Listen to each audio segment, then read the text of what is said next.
So I want to begin by talking about what is a ketogenic diet. And a ketogenic diet is essentially a diet that generates something called ketones. And so keto equals ketones and genic equals generate. And so ketogenic, it creates a metabolic state called ketosis. And all ketosis really is elevated ketones in the blood and the urine. So what are ketones? Well, ketones are acids made by the liver from fatty acids that you consume. Small amounts are constantly being produced as an energy source for the body. So it's not like they shouldn't be in our bloodstream. They're always in our bloodstream. But production ramps up a lot when you're deprived of carbohydrates, because carbohydrates provide the glucose, and that's our main energy source. And when we don't have it, we have to rely on something else. So, it's very important to know that ketones cannot be used by all cells in the body. So only about 50% of your basal energy needs and 70% of your brain's energy needs can actually be met by ketones, because there are some cells in the body that can't use ketones. They have to use glucose for energy. And red blood cells are among them. They don't have any mitochondria, and you have to have mitochondria to use ketones. And liver cells lack a necessary enzyme called beta-ketoacyl-CoA transferase that it needs to use ketones as well. So these cannot, the red blood cells and the liver cells, these cells cannot use ketones. They have to use glucose. So what triggers ketosis? Why would people go into ketosis? Well, uncontrolled diabetes can trigger it. In people with type 1 diabetes, especially, ketosis can occur when they have insufficient insulin, and it can cause a very severe form of ketosis, a potentially life-threatening condition called ketoacidosis. And this ketoacidosis is very rare in people that don't have type 1 diabetes. It's not impossible, but it's very rare.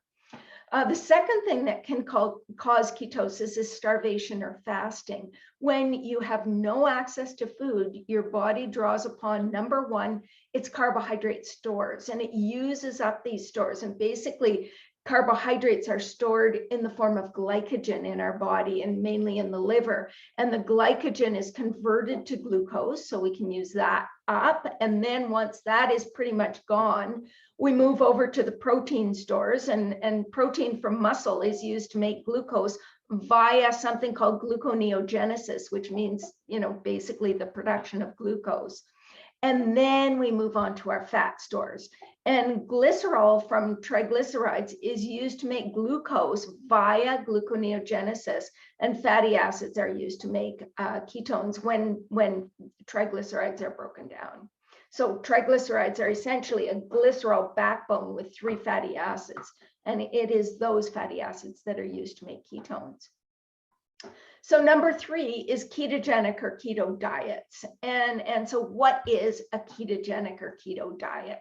Well, it's basically an eating plan that forces the body to shift from using glucose to using its, which is its preferred fuel, to using its emergency backup fuel called ketones as its primary fuel. And it's a way really of tricking your body into thinking it's fasting. The diet is extremely low in carbohydrates, it's very high in fat, and it's low to moderate in terms of its protein content. The basic premise of the diet is that when we are in ketosis, we shift to more of a fat burning metabolism, and weight loss becomes effortless, and disease risk is dramatically reduced. So that's the premise, and that's sort of the theory of why people who want to lose weight or reduce disease risk should go on a ketogenic diet. So what do the macronutrients in a ketogenic diet look like? Well, a classic ketogenic diet, which has been traditionally used for the treatment of epilepsy, is 90% fat, 6 to 8% protein, and only 2 to 4% carbohydrates. Now, a weight loss ketogenic diet is less extreme. But it's the most extreme of the low carb diets. It's about 70 to 80% of calories from fat, 15 to 20% protein, and 5 to 10% of calories from carbohydrates. And so what foods are actually permitted on a ketogenic diet? Well, it's basically, you can see the keto pyramid here, and you can see at the base of the pyramid, meat, poultry, fish, eggs, cheese, some dairy products, the low carb dairy products like cheese and butter. And then of course, all the fats and oils and the green vegetables, some non-starchy vegetables, nuts and seeds and berries are included in the diet. Now, what's not permitted is sort of, the grains, fluid milk, which has carbohydrates, beans, any of corn, any of the really high carbohydrate foods. Starchy vegetables are excluded as well. And the basic, sort of slogan would be eat fat, eat meat, poultry, eggs, and fish. The fattier, the better. Eat non-starchy vegetables. So that kind of sums up the diet in a nutshell. Here's a sample recipe I got from a ketogenic a keto website. And it's called cheesy taco casserole. You can see 3 pounds of ground beef, 2 cups of pepper jack cheese, 4 cups of Colby and jack cheese, and 2 cups of frozen pepper strips. And so we're looking at, for 1/8 of the recipe, about almost 800 calories, 61 grams of fat, about 70% of the calories, 30 grams of saturated fat, 7 grams of carbohydrate, which is very little, 49 grams of protein, which is a lot, and only 0.5 gram of fiber. So that kind of sums up the ketogenic or the keto diet. And so carbohydrate restriction in keto diets, it's less than 5 to 10% of calories. Other low carbohydrate diets are around 11 to 40% of calories from carbohydrates. And of course, as we mentioned, paleo is around 20%, so somewhere in between. How many grams of carbohydrates on a 2,000 calorie diet? Well, for keto, it's about 25 to 50 grams, and for paleo, it's about 100 grams.